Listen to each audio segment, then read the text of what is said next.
get the swelling after the surgery on the side of my body, and it never really went away per se. Lymphedema is kind of a side effect of the treatments and the things that have been done to you because they've cut into your lymphatic system and the radiation and everything. After the chemo, after the surgery, it started to affect the arm. And I had heard about compression sleeves. For the compression garment, it's very hard to wear to begin with. I started like covering so people won't notice, but even though like it's still this part here.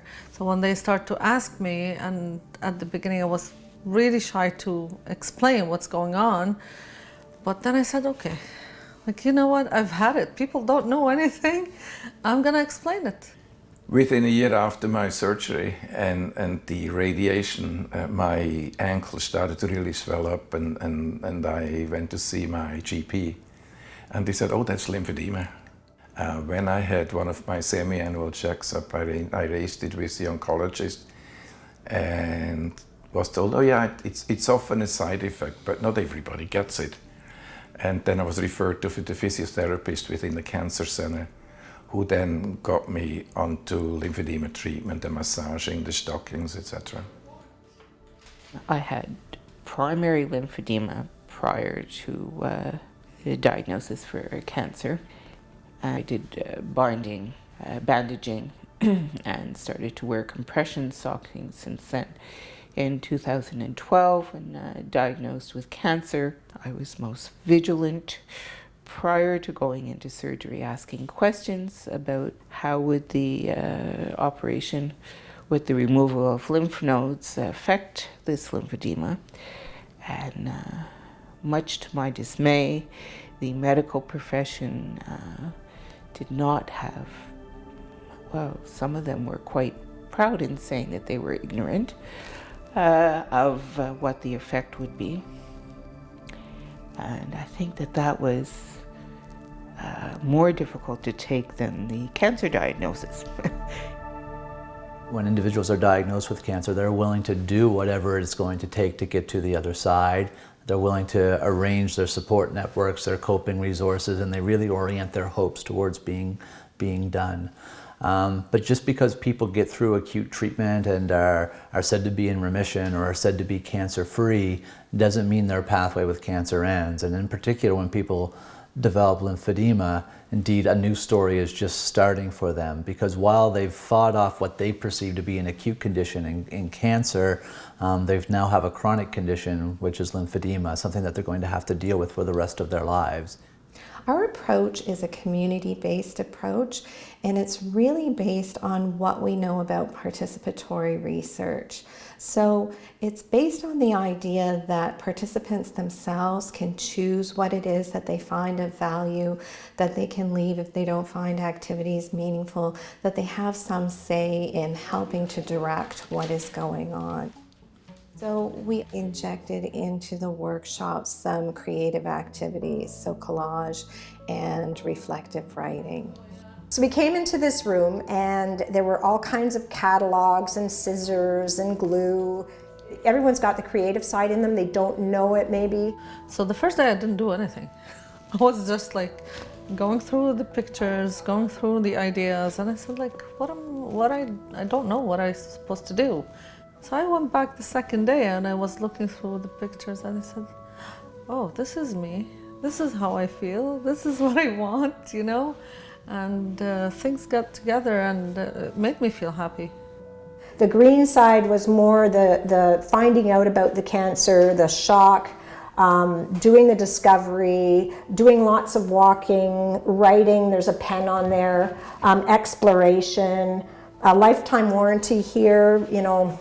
Is there a lifetime warranty? No, everybody's going to go. We only have one life, so make the best of it. Just like thinking, what's the story behind it? It makes you feel different. It makes you bring out what you need to tell. I guess I gravitated towards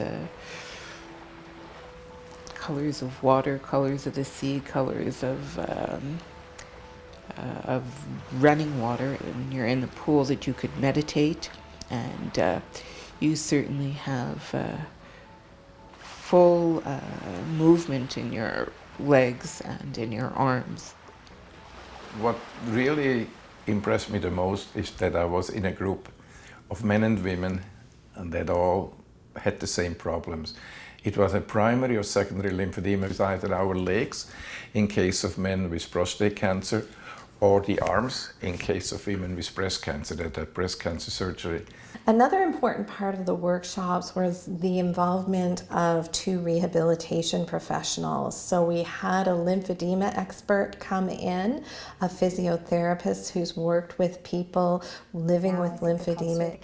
And they will measure you. So she came in to talk about the latest treatments and compression garments and was a wonderful resource for participants.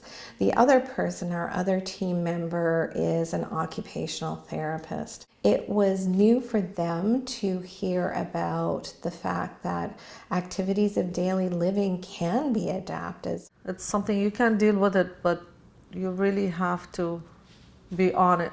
You can't just like forget about it. And that's what's happening to me because I don't really exercise and stretch enough, and it's not helping at all. With family, it's not always safe to talk about the struggles that you're having. Families become exhausted and become sort of support resources that can't meet all of the needs. So often people will hold back their stories to protect their families.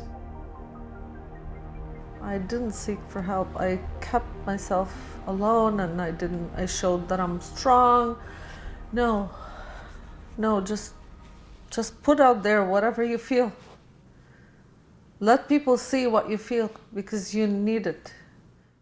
I strongly feel that women with breast cancer should have their arms measured prior to any treatment, surgery, chemo, radiation. So they have a baseline. And then after, get remeasured, see if there's a change. And also be told about what exercises to do to help reduce lymphedema, increase range of motion. Those to me are very, very important. It should be standard in treatment. Doctors need continuing education every year to maintain their license. To have a 1-hour session or a 2-hour session on lymphedema would be a wonderful thing, if only to raise their awareness. I don't expect the oncologists to treat it, but I want them to be aware so that when you discuss treatment for cancer, that they're able to tell you what the possible side effects are. There's no real road back to normal. We don't return to our pre-cancer lives. We're changed. Individuals are changed when they have cancer. And as a result of that, we have to renegotiate the things that we hope for.